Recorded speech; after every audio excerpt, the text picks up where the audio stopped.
Welcome back to part 2 of the deadliest decades for theme parks.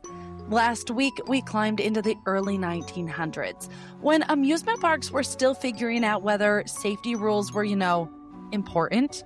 Then we moved through the 1950s and 60s, decades that absolutely had their share of chaos, tragedy, and questionable engineering decisions. But even those years didn't quite compare to the wild ride that was the 70s and 80s. And honestly, history is fascinating, isn't it? Because every accident, every lawsuit, mechanical failure, terrible decision, all of those moments helped shape modern theme parks into what we know now. Those warning signs, seatbelts, height requirements, ride inspections, employees checking your lap bar 2 times, and you're thinking, all right, it's done. But a lot of that exists because something went wrong first. And we're not done. I don't know if I'll ever be done, because now we're headed into the 90s and the 2000s, a time when theme parks looked cleaner, shinier, bigger, and more corporate. But behind those bright colors, new technology, and carefully polished family fun, the industry was still figuring things out. And in some cases, it was still learning the hard way. This is Death Kiss Traveler, the only podcast that dives into the horror, history, and hauntings at amusement parks, the circus, and your local county fair. My name is Marissa, your morbidly curious host, and I hope you have all had a fantastic week. And getting ready to dive into summer, I have some fun things coming up for you. We are headed into water park and fair season, and I have some wild episodes. So make sure you hit that subscribe button. And if you love this episode, please give me a 5-star review wherever you are listening. Seriously, I can't thank you enough for those ratings. It's just me doing this podcast, and when I see your nice comment, it makes it all worth it. Thank you for the love and support. Okay, now buckle up, because this week we're headed back to the 90s, and listen, this was my decade. The decade of butterfly clips, slap bracelets, Lisa Frank folders, inflatable furniture, and pretending you weren't absolutely terrified of Are You Afraid of the Dark and Goosebumps. I think that's where my love of horror started. It was the decade of NSYNC versus Backstreet Boys, a battle that divided households, friendships, and middle school lunch tables across America. The decade of Blockbuster Friday night, dial-up internet screaming from the computer room, Tamagotchis dying in backpacks, and every girl owning at least one pair of platform sandals that were basically a medical emergency waiting to happen. While the 1990s gave us boy bands, Beanie Babies, and the golden age of Nickelodeon, it also gave us something darker. Because behind the neon colors, the mall food courts, and the as-seen-on-TV optimism, the amusement industry was still carrying its own secrets. Accidents, lawsuits, aging rides, changing safety rules, and moments that turned a fun family day into a headline. So today we're stepping into the decade that smelled like sunscreen, popcorn, chlorine, and watermelon lip gloss. Welcome to the 90s, where we're looking at the stories hiding underneath the sparkle. By the 1990s, amusement parks, they had changed. Parks were cleaner, safety systems were better, inspections were more serious, and the industry was becoming more corporate, more polished, and more aware that one bad accident could be national news. But did that mean amusement parks stopped being dangerous? Absolutely not, because the 1990s had a new problem, the thrill war. And that was not just a little friendly competition, this was an arms race. Every park wanted the tallest coaster, the fastest coaster, the first coaster of its kind, the ride with the most loops, the one that made guests look and say, I don't know who approved that, but I need to ride it. The 90s were the decade of steel monsters, record breakers, themed lands, water park expansions, and rides with names that sound less like family entertainment and more like threats. We got the Viper, the Raptor, Batman, the Predator, the Beast, the Demon, the Spider. And at some point, parks basically stopped naming rides like attractions and started naming them like things your doctor warns you about. If a ride name sounded like it could attack you in the parking lot, it was probably built in the 90s. Because the 90s were the age of extreme everything. Let me take you back. We had extreme sports. The X Games started in 1995. We had extreme snacks. Do you remember fruit by the foot and 3D Doritos?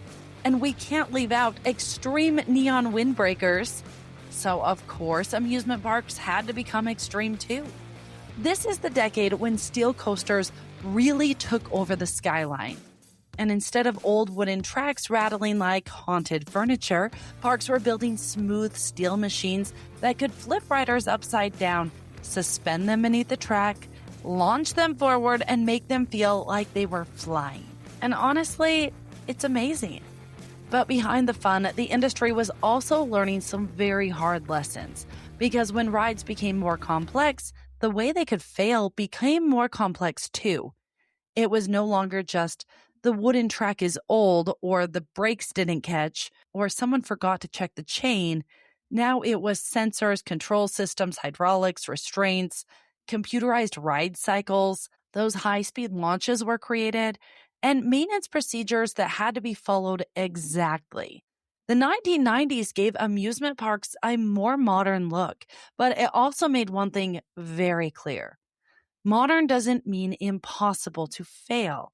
And one of the biggest changes of the 90s was how fast news traveled.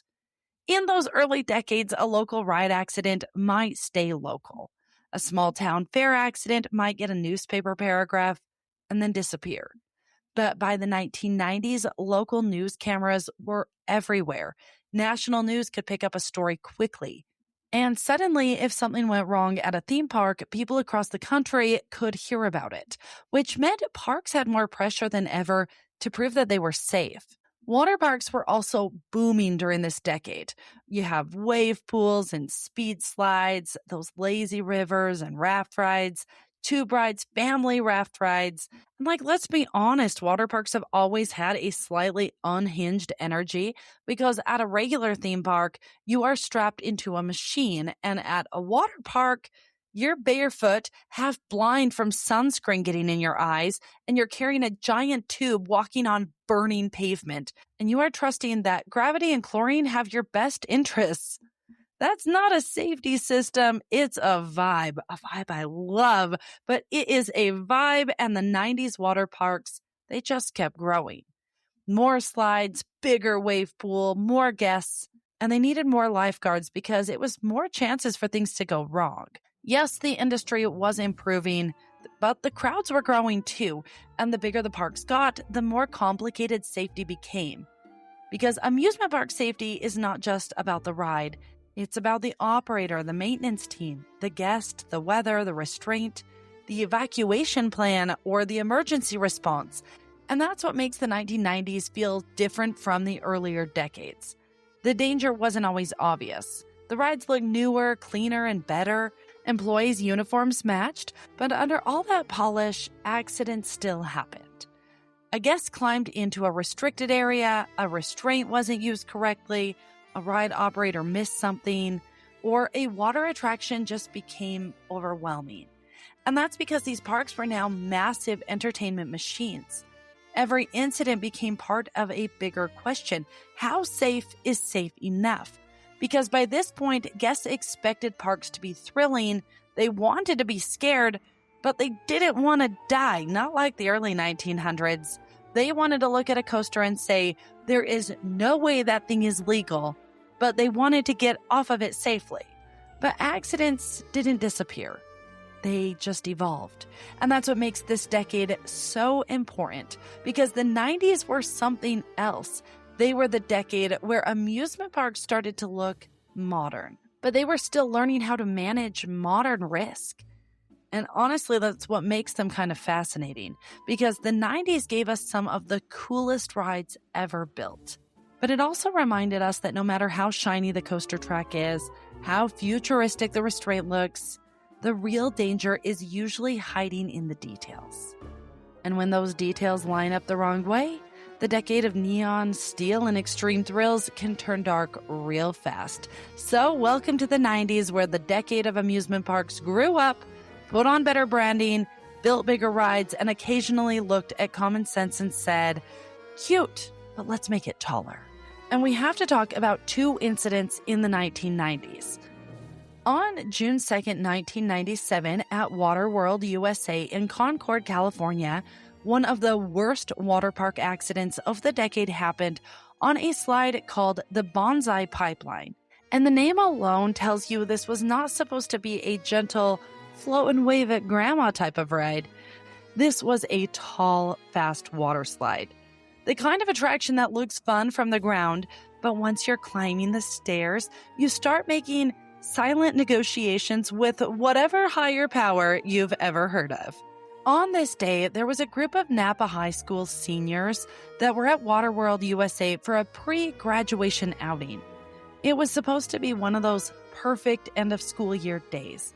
Friends, sunshine, water slides, and that wild senior year energy where everyone thinks they're invincible, which unfortunately is exactly where this story turns. Near the end of the trip, a large group of students crowded onto the Bonsai Pipeline together. The slide design was for one rider at a time, but reports said dozens of students piled onto it at once. The Los Angeles Times reported that at least 25 teenagers may have gathered in one spot. Some reports describe the students as trying to clog up the slide, basically packing together to create a big group ride. And listen, if you grew up around water parks, you know there is always that one group of teenagers who looks at the rules and thinks, okay, but that doesn't apply to us. And that usually ends up with someone losing a flip-flop. But this time it ended in disaster. Witnesses said the slide cracked, rolled, and dropped. One witness said he saw kids piling onto the slide before it broke, with people hanging onto it as it fell.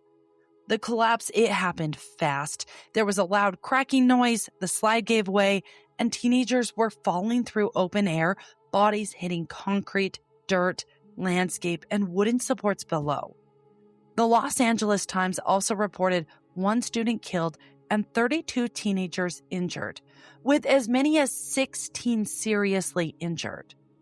The victim was later identified as Quimbley Galati, an 18-year-old Napa High School student. A later settlement reported stated that she died when the Bonsai Pipeline ripped apart under the weight of the crowd. These details are what makes this accident so painful in the 1990s, because this wasn't a giant steel coaster malfunction. It was a group of teenagers on a sunny water slide trying to make one last fun memory before graduation. And instead, the slide failed beneath them. Afterward, blame became complicated. Park officials said the students ignored warning signs and overloaded the slide. Some students said they were not properly warned. Later, lawsuits brought up questions about supervision, design strength, and whether the park and school should have done more to prevent exactly this kind of teenage group behavior.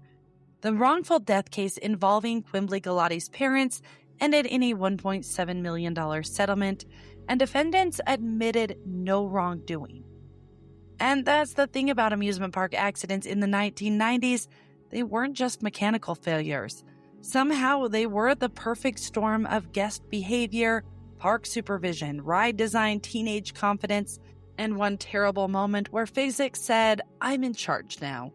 The Bonsai Pipeline collapse became one of the decade's most shocking water park disasters because it shattered the illusion of that newer, cleaner corporate park where they were immune to catastrophic incidents. One teenager died, 32 were injured, and Waterworld USA became a reminder that even in the modern era, amusement park danger was still hiding in those little details. And now you know why they have someone checking to make sure you made it out of the slide before sending down another rider. Now, Waterworld USA was one of the worst single water ride accidents in the 1990s. Kings Island Black Sunday was one of the darkest single nights at a theme park. And I mean that literally. One night, 2 separate incidents, 3 deaths at one park.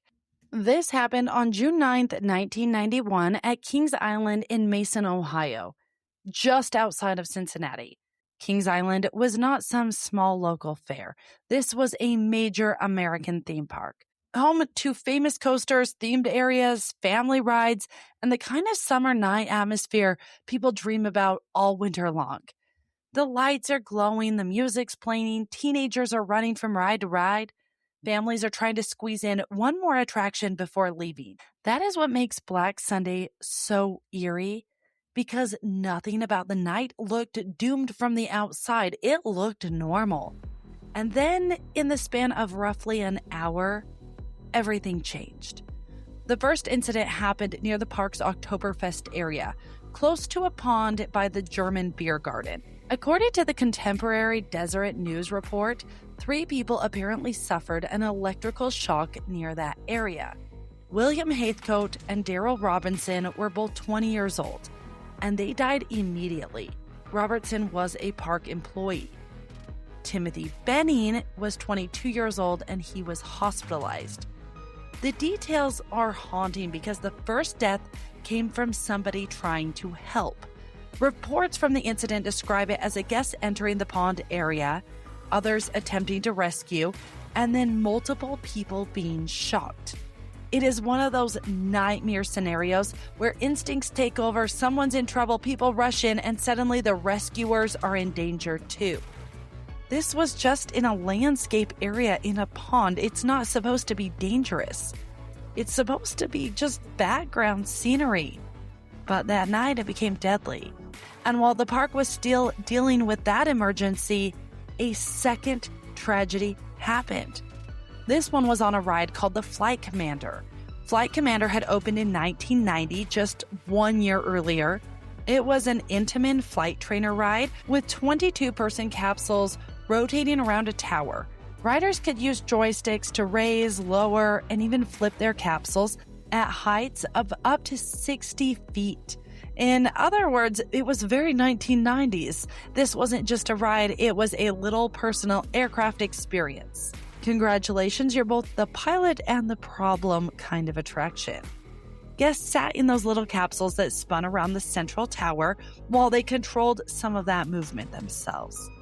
It had that futuristic Top Gun pretend you're flying energy that parks loved in that era. But at approximately 9:25 p.m., Candy Taylor, a 32-year-old woman from Toledo, fell from the Flight Commander and died. Kings Island Central's ride history says Taylor was ejected from Flight Commander and that the attraction remained closed for the rest of the 1991 season. The later investigation identified multiple factors, and according to Kings Island Central, the investigation pointed to the lack of seat dividers in the capsule. Taylor was riding alone, and the adjacent empty restraint was not locked in place. We also have to note that she had a blood alcohol level of 0.30 at the time of her death. Can you even imagine going on a spinning ride with a blood alcohol level of 0.30? I mean, you're basically blacked out drunk at that point anyways. And so that's where this story becomes complicated, because amusement park accidents are often rare, but this is not as simple as just the ride broke or the guest made a mistake, the operator might have missed something. This was so much more.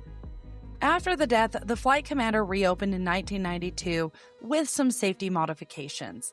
These included a new seat divider, a longer lap bar, and joystick changes that made it inoperable unless both restraints were locked. And again, that is the theme. A tragedy happens and then the safety comes into play. It's one of the hardest truths about amusement park history.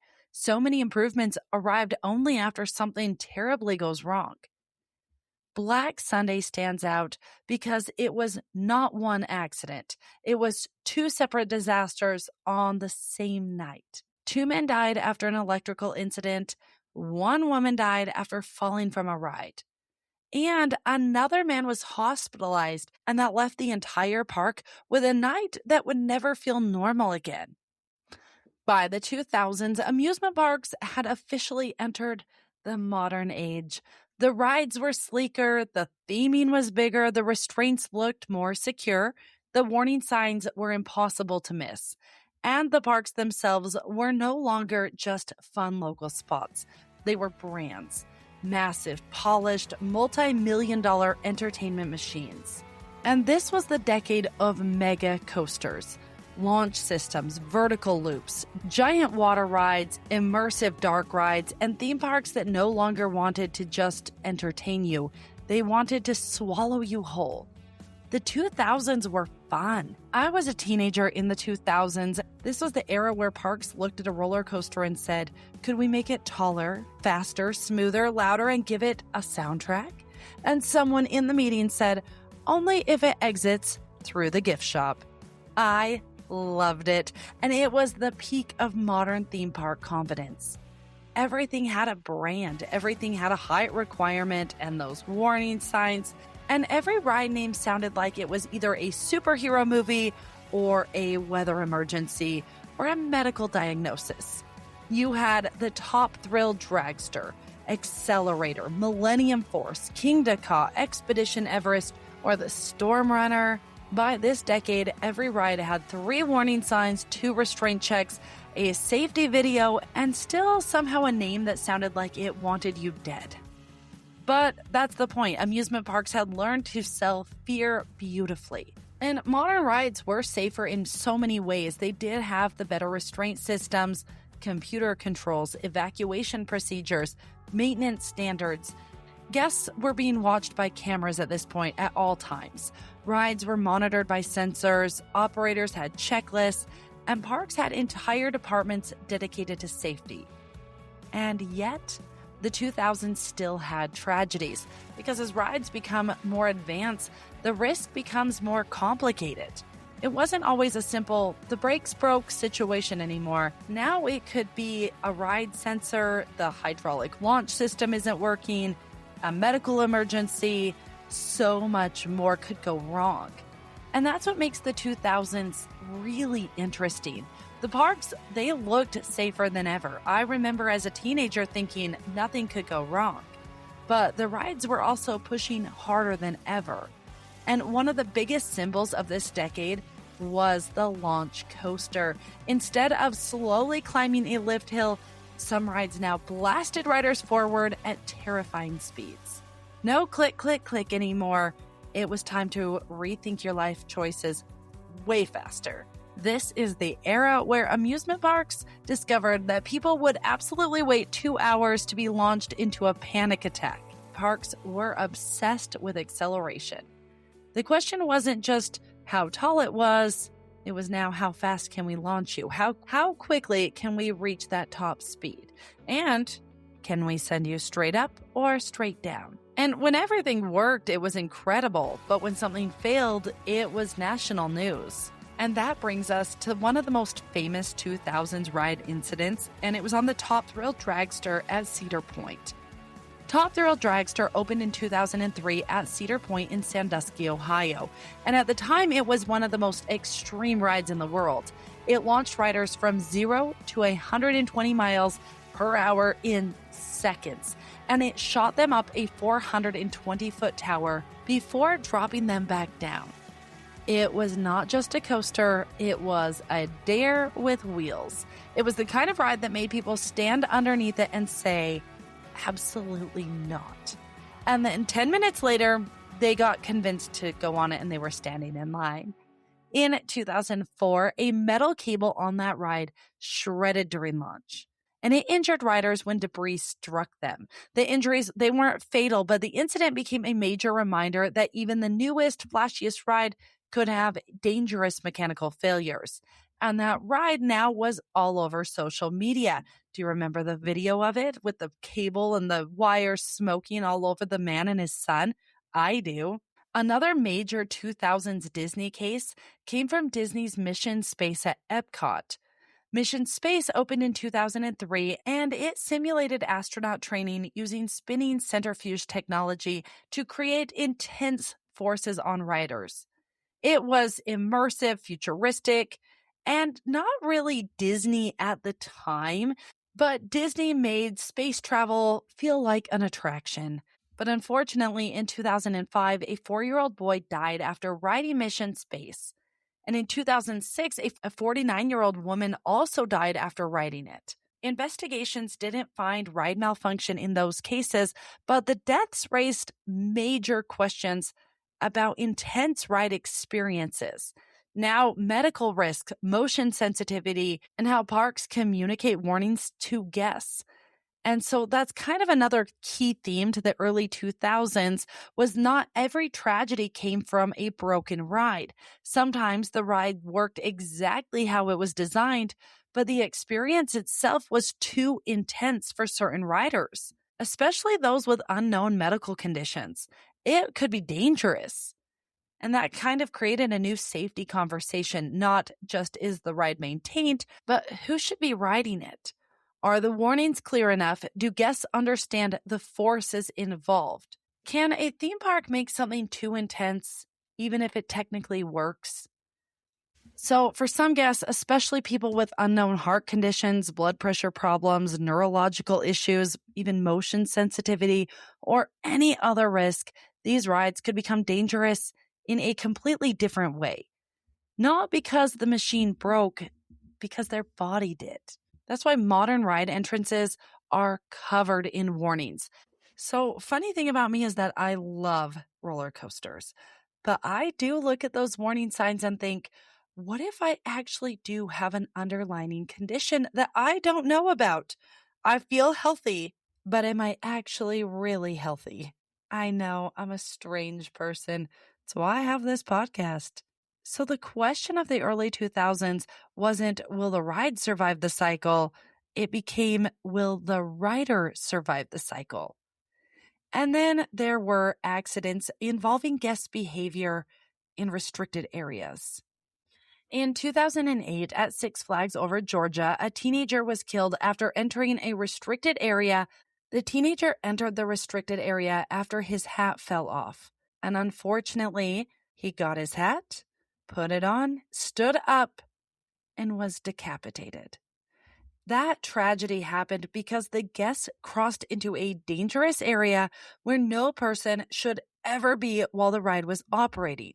By the 2000s, a lot of the major ride accidents were no longer about whether the ride was broken. It was about the entire environment around the ride and the people. Modern parks could make rides safer, but they couldn't remove every risk of human behavior. And that's probably one of the hardest truths about amusement park safety, is that the ride can be engineered perfectly. The restraint systems can lock, your sensors can function, the operators, they'll do their checks, and all the warnings in the world can be posted. But if someone climbs a fence, ignores a restriction, has an unknown medical condition, or makes one split-second decision, the outcome can be devastating. So the 2000s were not the deadliest decade in the old school sense. They weren't as chaotic as the 70s and 80s, but between 2000 and 2010, there isn't really a perfect national scoreboard for every theme park, carnival, or water park related death. But based on CPSC facility data, there is an average of 4 deaths per year during this time. So somewhere in the neighborhood of 40 to 50 ride-related fatalities during that decade.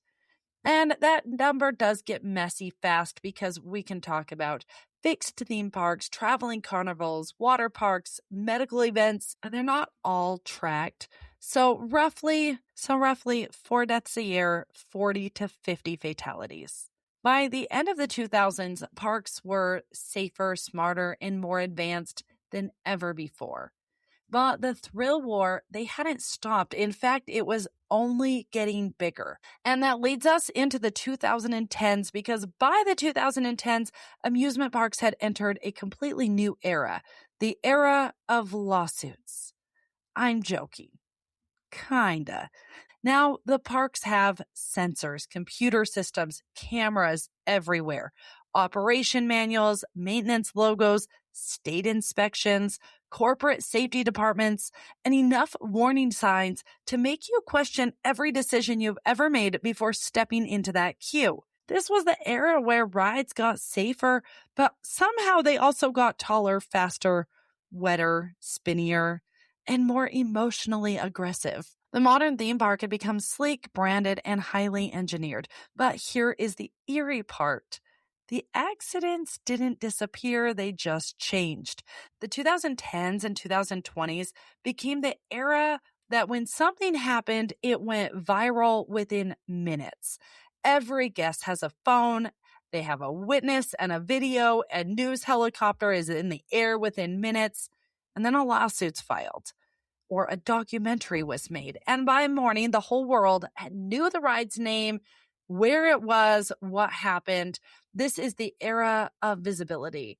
And that kind of changed everything because modern amusement parks are safer in so many ways. Industry data from IAAPA says the chance of being seriously injured on a fixed site ride in the U.S.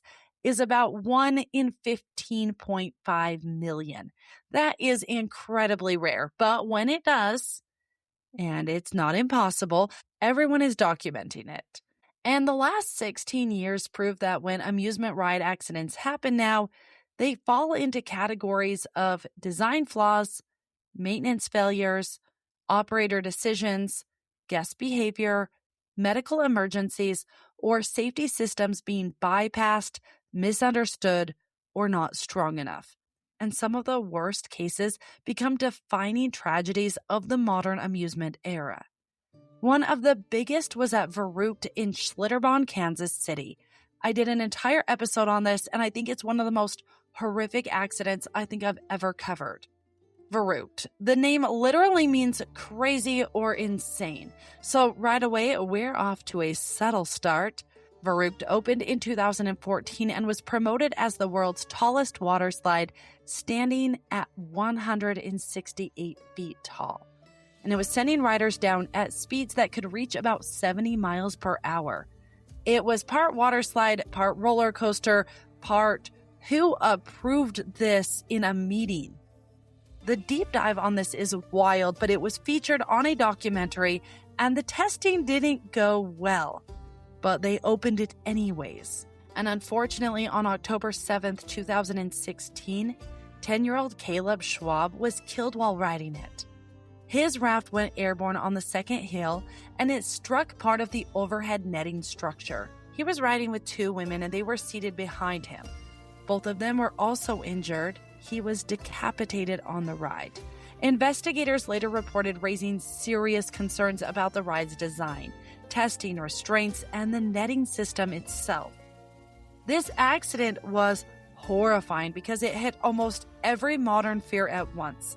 You have a record-breaking ride, a child, a water park, a design that is supposed to be thrilling, and a tragedy so severe it forced people to ask, did the race to build the biggest thing outrun common sense? And in my opinion, it absolutely did. And after Caleb's death, Kansas changed its amusement park safety laws to require state inspections of amusement park attractions, which, get this, it replaced a system that had allowed self-inspections. I highly recommend that you listen to that deep dive of that. It's an older episode. Those are not my favorites, but the story behind it and what happened after is absolutely awful, and nobody had any consequences. Another major disaster happened that same year in Australia. On October 25th, 2016, Dreamworld on Australia's Gold Coast was busy with families, tourists, and people looking for a fun day in the sun. One of its classic family attractions was the Thunder River Rapids ride, a circular raft ride that opened in the 1980s and was meant to feel adventurous, but not terrifying. This was not marketed as an extreme thrill ride. It was the kind of water ride families rode together. But that afternoon, the ride turned catastrophic. The victims were Cindy Lowe, Kate Goodchild, Luke Dorset, and Rusbeth, or Rusby, Aragai. Kate Goodchild and Luke Dorset were siblings, and Rusie Aragai was Luke's partner. 2 children on that raft survived physically unharmed. ABC News identified the 4 victims and reported that Queensland coroner James McDougall later found Dreamworld has suffered a systematic failure in safety. The ride depended on large pumps to keep water moving through the channel. On that day of the accident, one of those pumps failed. And that mattered because the water wasn't just decoration, it's what carried the raft safely forward. And when the pump failed, that water level began dropping fast. According to the coroner's findings, investigators found that within the first 15 seconds of the pump failure, about 200 millimeters of water height drained away. Within about a minute, the difference in water level could be around 400 millimeters. Enough that support rails in the unload area became exposed and the rafts could no longer float smoothly over them. That's when the chain reaction began. One raft became stranded near the unload conveyor area because there wasn't enough water to carry it forward. Then another raft carrying 6 people came into that exact same area, and instead of the system automatically stopping, the conveyor kept moving. The second raft collided with the stranded raft. In the coroner's report, it does describe that the rafts just kind of kept bumping into each other until they both pivoted upward, creating a hinge-like effect between the tubes and the conveyor planks and the support structure. Within 1 minute and 17 seconds from the pump failure, the raft carrying the victims had become inverted. And the horrifying part of the story is that the conveyor didn't immediately stop. It's kind of hard to explain, and I am going to put a diagram up on my social media. I've actually posted a video about it before. The report says the raft was inverted for several seconds while the conveyor continued to operate. And remember, there are people in this raft. They are strapped in. And it was violently shaking and damaging the raft as the planks passed through the area. So I'm trying to do this as respectfully as possible. The raft has people in it. It is tipped up, pushed up against the conveyor area, and unfortunately, none of the emergency stops had been activated during the incident. The 4 adults suffered fatal crush and compression injuries. The 2 children, they were able to escape onto a nearby platform after the conveyor stopped. Physically, they survived. Emotionally, of course, that's something completely different. Can you imagine seeing that? What makes the Dreamworld disaster so disturbing is that the pump problem wasn't brand new. The coroner's finding described multiple breakdowns involving the ride's pump in the days before the tragedy. On October 19th, October 22nd, October 25th, the day of the deaths, the ride had already experienced pump-related problems before this fatal failure, and nobody stopped it. And at one point during that day, after another pump fault, the attraction supervisor reportedly asked, "What are we doing about this pump problem? This is ridiculous." And the response, according to the inquest, was that it hadn't happened 3 times that day, so they weren't going to close the ride down. They closed it for just a little bit, but the ride reopened to the public at 1:25 p.m. The fatal accident happened not long after that. The coroner was brutal in his assessment, and he said that Dreamworld had frighteningly unsophisticated safety system and no proper risk assessment for the ride. He also said that the park had a reputation as a modern world-class theme park, but its safety and maintenance systems were rudimentary at best. His conclusion was chilling. Quote, "It was simply a matter of time, and that time came on October 25th. End quote. A major issue with that ride is that it lacked automatic safety systems that could have interrupted the chain reaction. Experts noted that an automatic shutdown of the conveyor when a pump failed would have prevented the incident. A system that detected a stranded raft in the unload area and stopped the conveyor could have also prevented the tragedy. So this was not just a pump failed, it was a pump failed, the water dropped, a raft became stranded, and another raft entered a danger zone. That conveyor kept moving and those rafts collided. The raft was lifted, inverted, and pulled into the machinery.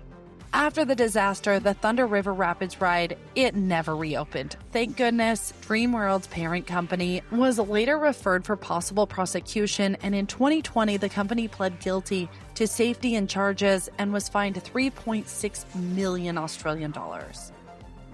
Then came the Smiler crash at Alton Towers in England in 2015. And if the 2010s had a "this should not happen at a major theme park" moment, this is definitely one of them. The Smiler was a massive steel roller coaster famous for its record-breaking number of inversions. On June 22, 2015, the safety systems were overridden, and a train carrying riders collided with an empty stalled train on the track. Multiple riders were seriously injured, and 2 young women later required leg amputations. This accident is important because it was not about an old ride from another era. It was a modern coaster at a major park with great computer systems and operating systems, and still something went wrong because of the lack of training, communication, decision-making, whatever it was, that system was overridden. And in 2017, the fairground side of amusement history gave us another brutal example: the fireball accident at the Ohio State Fair. On July 26, 2017, the fireball ride broke apart during operation, killing 18-year-old Tyler Jarrell and injuring 7 others. The manufacturer later said the excessive corrosion on a support beam had dangerously reduced to the beam's thickness and led to the catastrophic failure, which they didn't test the beam correctly. It's a whole thing. I did do a whole deep dive on the Ohio State Fair, and it's actually really sad what happened. They just overlooked and repainted over anything that looked bad. And fair rides are kind of scary because they are assembled, disassembled, transported, inspected, and exposed to weather and then used again over and over and over. While a permanent theme park has its own risk, fairs, they are on another level. And in Ohio, corrosion hiding inside that support structure turned a fair ride into the fatal headline. And then in the 2020s came one of the most devastating modern ride deaths, was that of Tyree Sampson on the Orlando Freefall Drop Tower. It is one of the most famous accidents. Maybe it's because it's modern, everybody knows about it now, but on March 24th, 2022, 14-year-old Tyree Sampson fell from the Orlando Freefalls ride at Icon Park in Florida. A forensic investigation found that manual adjustments had been made to the seat he was in, allowing the ride sensors to indicate that the restraint was closed, even though the gap between the seat and the harness was unsafe. This case became one of the defining amusement safety stories of the 2020s. Not because the ride was old, not because it was some forgotten fairground attraction. It was a modern drop tower in a very famous city. It's not Disney, it's not Universal. It's called Icon Park, and it's a little theme park kind of tucked away close to Universal Studios. And after Tyree's death, Florida passed the Tyree Sampson Act, which strengthened amusement ride safety rules, including new certification, reporting, training, modification, and, of course, testing requirements. And then there it is, a tragedy and then a law, a death and the safety changes. This pattern has followed amusement parks for more than a century. The last 16 years has also brought a new emotional layer: the internet. In earlier decades, the accidents could fade with time, but now that video stays. The headline stays. The lawsuit is very searchable. I am able to look up modern amusement park accidents way more than I can accidents from even 25 years ago. Modern accidents, they don't vanish into old newspaper archives. They live on. And that changed how parks responded. And it's actually changed how guests talk about safety and how families can demand accountability now. So when we talk about the last 16 years, we're not talking about the deadliest era in raw numbers. We're talking about the most visible era, the era where the world can watch the safety system fail. To me, that makes this era fascinating because amusement parks today are incredibly safe for the overwhelmingly majority of guests. Millions of people ride every year and walk off smiling, dizzy, sunburned, broke from snacks, and emotionally charged by the price of a churro. But the dark side is still there. It just looks different now. Modern parks are safer than ever now, but when something does go wrong, it has 3 camera angles and a comment section. And when accidents happen, people are ready with their attorney. By the 2010s and 2020s, amusement park accidents didn't just end when the ride stopped, they moved into the courtrooms.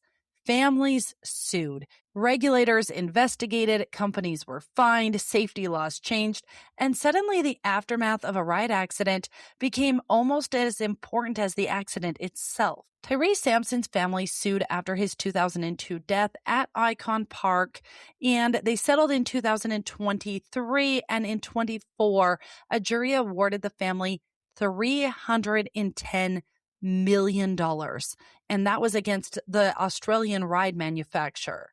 The Smiler at Alton Towers, after the 2015 crash, Merlin Entertainments admitted breaching health and safety rules, and they were fined $5 million. The 2 victims that required leg amputations, it looks like they got compensated after, but I don't know the exact amount. I think they split that $5 million.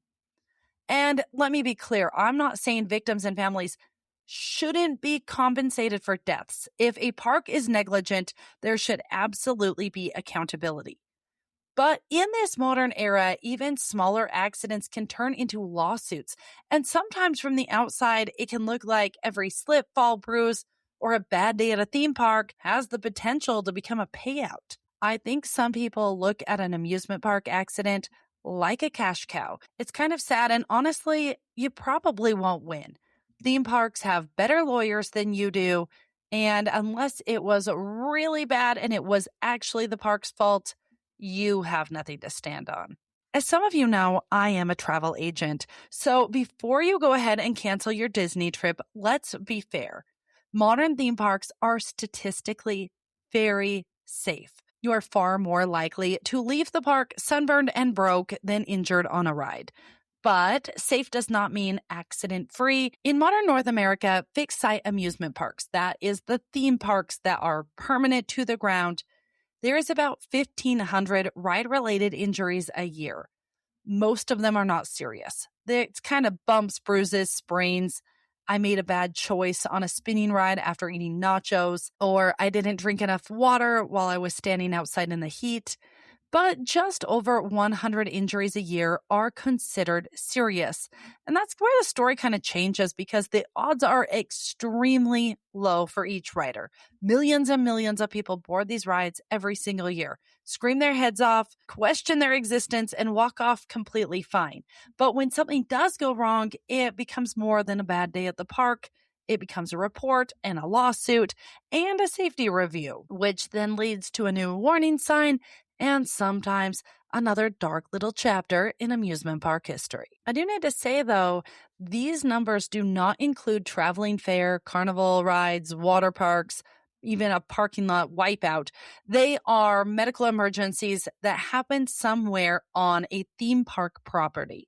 So yes, theme parks are safer than ever, but accident-free, not quite. Fair rides, well, they're a different story. Fair rides are a little different because they cross state lines. They're taken apart, they're inspected in different states, then they move again and again and again. So from the data that I can found, federal data from the 1990s to early 2000s found that mobile rides were linked to hundreds and even over 1,000 emergency rooms treated just in the United States alone. And in 1987 to 2003, CPSC documented 10 deaths specifically involving mobile rides. So while fair rides can absolutely be safe, they also come with a very specific kind of risk. They are temporary machines carrying permanent consequences, which is why the ride may have flashing lights, music, and a teenager named Tyler checking your lap bar.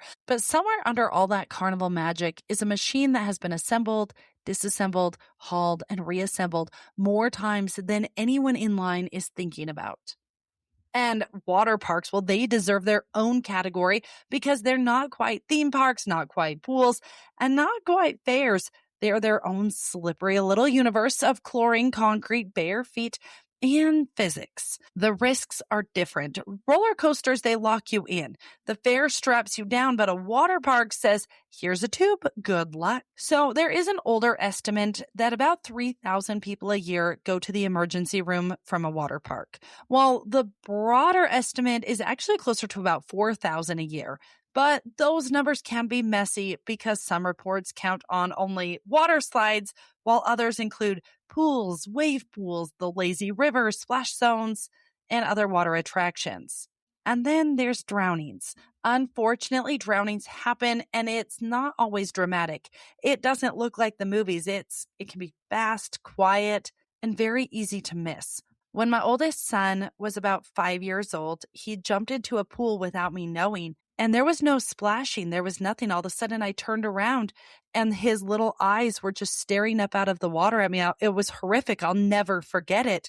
He didn't even try to swim. He just stood there in the water, and it was silent. It scared me so bad. I never will forget that moment. It's that type of situation that water parks rely so heavily on lifeguards, supervision, the spacing rule, and guests need to actually listen when someone with a whistle tells them not to launch themselves headfirst into the chaos. So water parks may feel softer than coasters, no steel track, no giant lift hill, but they have their own kind of danger. I mean, slippery stairs, wave pools, slide collisions, rafts flipping, and guests overestimating their swimming skills. And the universal human belief that I can totally handle this right before not handling it. The CDC also emphasizes that drowning remains a major U.S. safety issue overall, with more than 4,000 unintentional drowning deaths every year. Okay, 4,000 deaths a year. That's not water park specific, but it explains why lifeguard supervision and water safety are such a huge part of the risk conversation. Theme parks are permanent, fares are portable, water parks are wet chaos with lifeguards. And they all have one thing in common. When you mix people, thrills, crowds, speed, water, machinery, confidence, eventually somebody becomes a statistic. We went through 120 years of the deadliest decades. Between 1900 and 1920, we can document at least a dozen amusement ride deaths, but the true number was almost certainly higher. This was way before federal data, before the consistent reporting, and before safety systems were taken for granted, so a death in a small town park or seaside carnival might make the local paper or not. And they kept those deaths really good secrets. We didn't really talk a whole lot about the 30s and 40s because we can only document a handful of rides, maybe 8 to 12, that show up clearly in survival records. But still, there's not a national reporting system, so those numbers are definitely higher. We just don't know exactly what they are. I can't say that these were the safest years, but at least they were trying, even if they were covering it up, I guess. The 1950s and 60s are interesting because this is when the industry was changing fast. You had old amusement park world, boardwalks, trolley parks, wooden coasters, colliding with new theme parks, think Disneyland, 1955, and the parks were becoming cleaner, more branded, family-focused. But that didn't mean that every ride was modern or regulated. And so for the 50s and 60s, the documented record shows around 15 amusement ride deaths, but that is definitely an undercount. Remember, there's still not a national system just yet, and that is only in the United States. So a lot of incidents lived and died in local newspapers. By the 70s and 80s, that number gets even harder to cleanly track. But based on documented incidents, the U.S. alone likely saw several dozen ride-related deaths during those 2 decades. A safe estimate is at least 35 to 50 deaths, but it is for sure more. I know that I have read at least of 35 to 50 accidents during that time. And I know that I haven't even scratched the surface of that. And then if we add in now water parks, traveling carnivals, alpine slides, things like that, oh, it's going to be way higher. The 70s and 80s were definitely rough, but I would say the 80s and 90s, that was the most extreme. The 90s and the 2000s were supposed to be polished modern era of theme parks. The rides were bigger, the parks were cleaner, the safety checks definitely more visible. Altogether, it looked more professional than it did in the early wooden coaster days. But the numbers tell a much darker story. Based on federal data and later safety reporting, the U.S. likely saw 70 to 90 ride-related deaths from 1990 through 2009. That number depends on whether you include carnivals, water rides, even inflatables at this point, employees' deaths, medical events, because it does skew things a lot. So there could be way more than that. These are fixed ride numbers. By the 2010s, theme parks were safer than they had ever been, at least statistically. This is the era of computer-monitored ride systems, redundant restraints, sensor checks, daily inspections. There is a 1 in 15.5 million rides taken that something will happen to you. So no, modern theme parks are not death traps, but they're not magic. And that's what makes the modern accidents so chilling, because they're really rare. By the 2010s, the industry knew better. The technology is so much better, and the warnings are there. And yet every once in a while, something still slips through. And from 2010 to 2020, there was about 22 ride fatalities. By the 2000s and today, theme parks, they're statistically incredibly safe. Your chance of being seriously injured on a fixed site amusement park ride is 0.0000006%. Your chance of dying is even smaller, likely somewhere around 1 in hundreds of millions of rides. But rare doesn't mean impossible, and that's why these stories, they stay with us. These accidents will continue to happen. Unfortunately, it is part of the theme park game. I mean, look at what happened last year on Stardust Racers at Universal Studios. We did talk about it a little bit a couple months ago, but a brand new ride in a brand new park had a death on it within its first year. And I know that ride was checked, tested, questioned, updated, and inspected every single day. And that is the dark history hidden underneath the bright lights. Theme parks are built to make us feel weightless, to make us scream and laugh at the same time, to make us believe for 2 minutes that gravity is a suggestion and fear is a part of the fun. But behind every thrill is a lesson written by the past. The deadliest decades did not shape amusement park history. They shaped the rides we trust today.